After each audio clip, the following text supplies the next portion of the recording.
Elan TWS earbuds with environmental noise cancelling technology launched.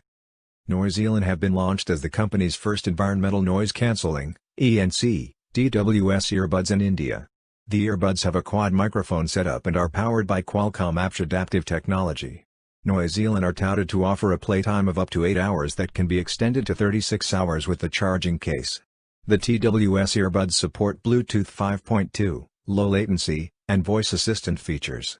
The Elan earbuds also have a transparency mode for ambient noise adjustment. Elan are currently available at a special launch price of 3,499 rupees in India.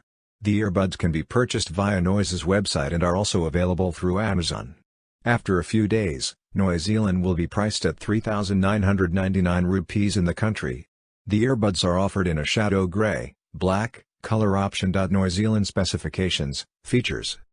Elan TWS earbuds are equipped with 6mm titanium drivers with ENC technology, powered by Qualcomm Apps adaptive technology. Elan come with 4 microphones, with dual mics to ensure better voice quality. As per the company, Elan offer a playtime of up to 8 hours on a single charge and up to 36 hours of total playtime with the charging case. Connectivity options include Bluetooth 5.2 and a USB Type-C charging interface. The Elan earbuds offer up to 80 millisecond latency. Elan have a transparency mode for ambient noise adjustment, that enables you to be aware of what is happening around you while listening to the music. The TWS earbuds also have support for voice assistants such as Siri and Google Assistant. Further, they are IPX4 rated for sweat resistance.